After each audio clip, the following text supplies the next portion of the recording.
is up? Welcome back to a brand new video. I did say that I was going to get back on the consistency grind, so I'm going to do my best. Today we have the return of the beautiful Deanna, my girlfriend. I'm back. She's kindly agreed to join me on today's video. Essentially, I'm just going to go for a drive. I say just a drive. It's going to be a little bit more than a drive. We're going to go to some private roads in Mexico, of course, where I'm going to put this car under stress, severe stress, and under stress, and her under much stress.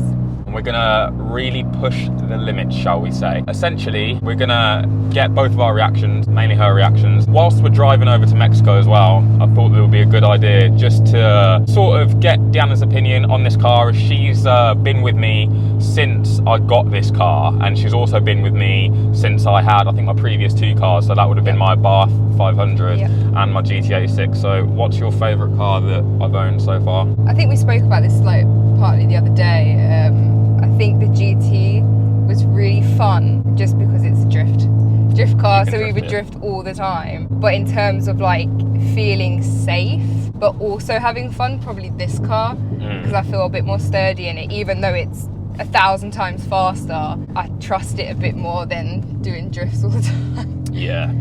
So every car had its fun aspect. I think the Abarth was just quite safe, quite quick, but not anything too crazy. But yeah, so maybe this car and then the GT. Yeah, so it's an interesting point. So what she says is sort of how I feel, you know, with the GT86 essentially being rear wheel drive. I was an idiot and I used to skid it at every given opportunity that I could on private roads though, of course. But no, like I think that car was more of a driver's car for me, and that's what I loved about the 86. Even though it was underpowered from factory, you just felt so connected to it, and it just had so much character, which is like why I absolutely fell in love with that car. But this is just like fun in a whole different league, especially after taking it to stage 3, you know, now with over 500 brake and like 630 newton meters of torque. I think it's just absolutely breathtaking. And with, of course, the new suspension, with the K-brace in the rear as well, this car handles like a monster, being 4Motion as well, so all-wheel drive.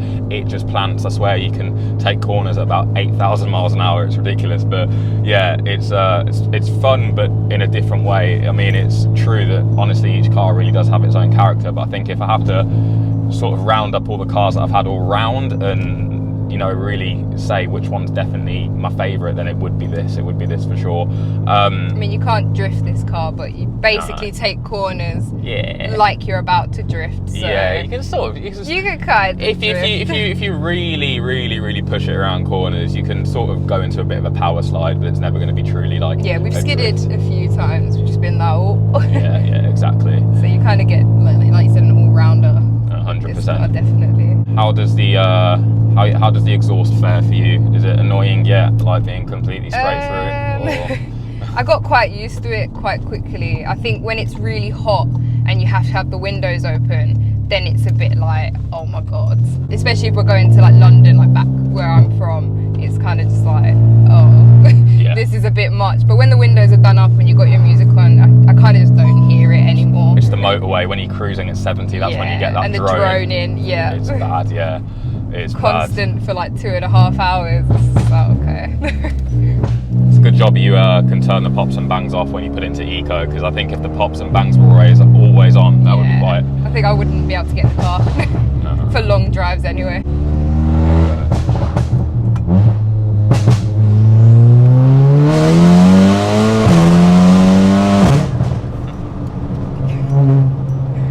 I think I'm quite good at handling this car in terms of my emotions, but then sometimes I grip my seat and I'm just like, am I gonna die today? I think it all depends on what sort of mood I'm in, how I drive, and where I drive as well. That's the thing, like me being like a sort of massive rally enthusiast, I don't hold back on back roads, and I just I send it. In fact, if anything, sends it pretty more than a rally driver, I think. No, I mean, like on back roads, I send it more on back roads than I do on flipping main roads, on like straights and wide roads. But yeah, I mean, this isn't a rally built car, but you drive it like a rally built car. I treat it like it is, yeah.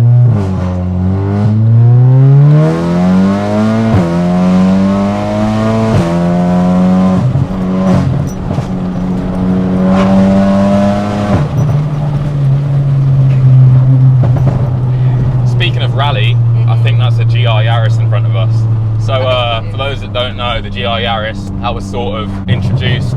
Toyota manufactured it rather to pay sort of homage, I guess, to the sport of rally. I mean, it does look like a wicked car, and I never thought I'd say that about a Yaris. I don't know if you can really make it out. It's quite cute though. It's cute. It's cute, but like lethal.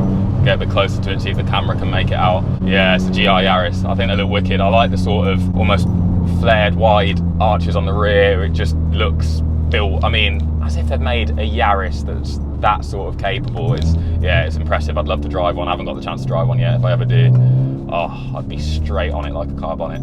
Excuse the cringe pun.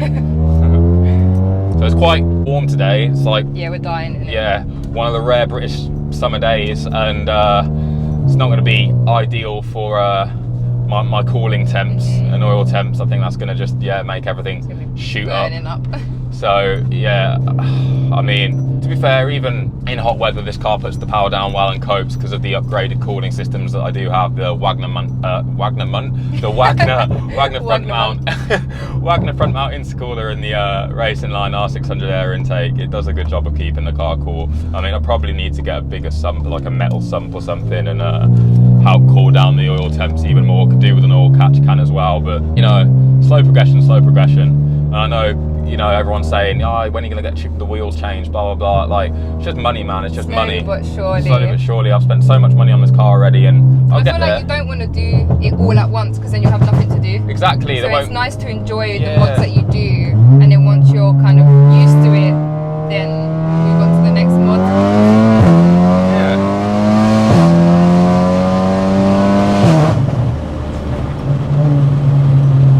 Yeah, what she says, it's true. Don't want to just rinse the content all in one, otherwise I'm not going to have any more content to film with this car. And you won't enjoy it either. Yeah. But once you finish with your car, it's kind of like, not now.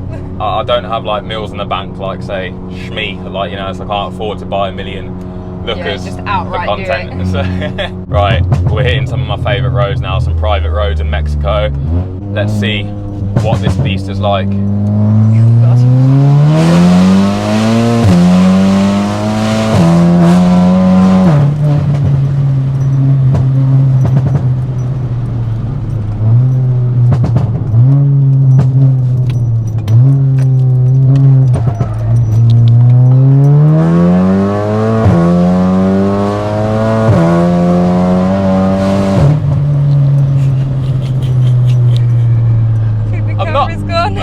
The torque around that corner literally just shook the camera around on the it's supposed to be a damn strong mount that is as well.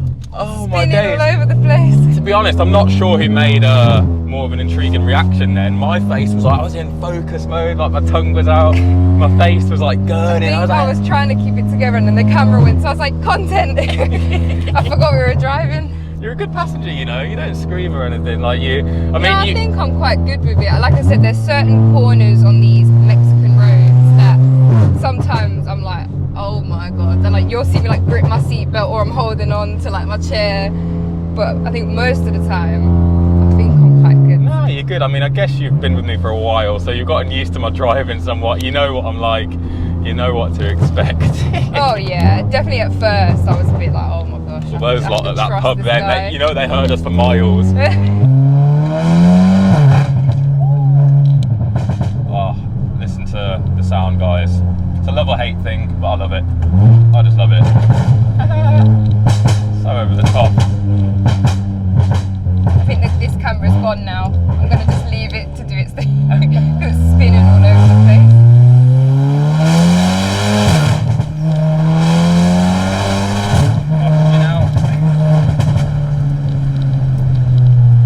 Thing is with this car is you can hear me coming for miles, and that's probably a good thing. Home. It's probably a good thing because it warns people.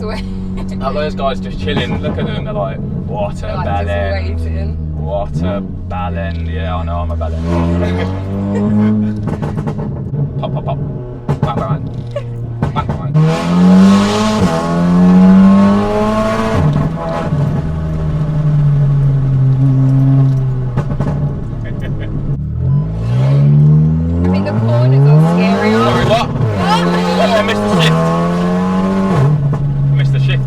I heard that shift. Just drowning you out even more. This is what baffles me, right? Imagine you're sending it on public roads in like a Tesla, in a, I don't know, a P100D Model S or something, or a Tesla Roadster, for Pete's sake, if you've got that amount of money to spend. Imagine you're sending it. I swear, you cannot hear those electric cars. You wouldn't hear them coming. Imagine you just thought, oh yeah, it's a quiet day, there's not going to be many people around. Boom, foot to the ground, 0 to 100 miles an hour in like a few seconds, and like someone just doesn't hear you coming, and you just write them off around the corner. That's peak. Like, I'm kind of glad I got a straight through exhaust, because I'm warning people. Yeah. As soon as I do that, I'm like, watch out!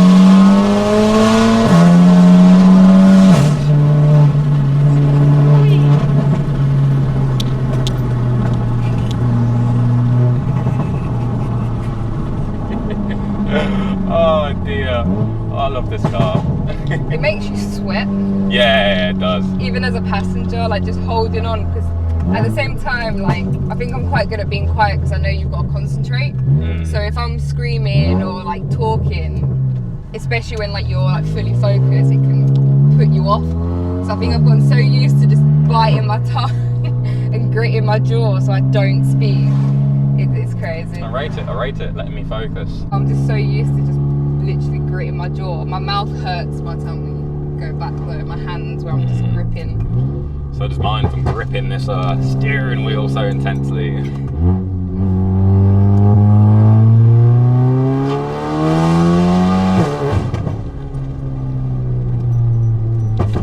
All around, as you guys already know, because I've done plenty of videos on this car, I love it. It is 100% my favourite all-round car. I think that drive then just confirmed it for me even more, so I love it. And yeah, I'm sure there's some interesting things that the future holds in terms of what I'm going to be doing to this car. You know, of course, eventually I will get round to putting new wheels on it, and like I get these crazy ideas sometimes of, oh, should I rip out the back seat? Should I put a roll cage in it? Should I like get bucket seats? But then I think I'm going down that route and I'm just making it solely a track car, and then it sort of loses that daily efficiency. And I mean, these seats are really comfortable. When you put bucket seats in the car, they're going to be hard. They're going to be uncomfortable for long drives. Like long drives. We do long drives. Like Wales or exactly Scotland or whatever, and you don't want to be sitting in a rock hard seat for 7 hours. That's it. With the droning and the rumbling, like you'll end up just wanting to die. 100%. So I think for that reason, that, you know, I should probably be smart and not take it too extreme. But who knows? I'm quite bipolar. Who says that? Give it like 6 months, and you'll be doing a video on my full race car. Yeah, exactly. Oh dear. What else am I going to do? I mean, I mentioned like the interior. I would like to like do some things like sort of replace the dash, get a custom dash, like make that all Alcantara or something. I think that would like suit the steering wheel, and everything would complement each other even more so. Brakes. So at the moment I'm in talks with VRS about building a custom brake set for the car. I'm not going to say too much, but it's an exciting project. It's a very exciting project. I don't want to give away too many details, but essentially it's going to be something that VRS can actually, you know, produce and sell themselves for the Mark 7 and possibly Mark 8 platform, although that's proving quite difficult because we were gonna use the Mark 8 discs, but then it's finding something, a caliper that's not too expensive, that fits the 34mm width, because they're 34mm in width, those Mark 8 discs are, but they are, I think, slightly stronger than these Mark 7 discs. However, from what I've learned from speaking to Will, it's sort of all about the pad. That's the primary thing that gives you stopping power, and the most important part of a brake set, if you like. So we're going to try and source a really solid pad that we can at least, you know, mix and match with whatever other components we choose for the brake set. But yeah, brakes is another thing that I'm going to get round to doing, as I feel this car needs it at over 500 brake. I'm so used to now sort of like tapping the brakes and braking early, but I know with some like serious brakes, could probably brake so last minute. Braking on X as well. Yeah, brake on X too. Do you enjoy it? Do you have fun? Yeah. Good. It is fun just to take it out and send it. Yeah. It's good fun. We need to get you one. Need to pass your test and then. Let me practice in this car. Alright guys, well, I hope you enjoyed that video. Make sure you are subscribed to the channel as always. Smash the like button, drop a comment, and you know, I'm always there to reply to you guys and keep the interaction live. So yeah, hope you're all well. Actually locked. Is Has it locked itself? Yeah. Oh, great. That's what you want. At least we know it works. The car's like, help! Alright, guys. See you soon. Take care. Peace.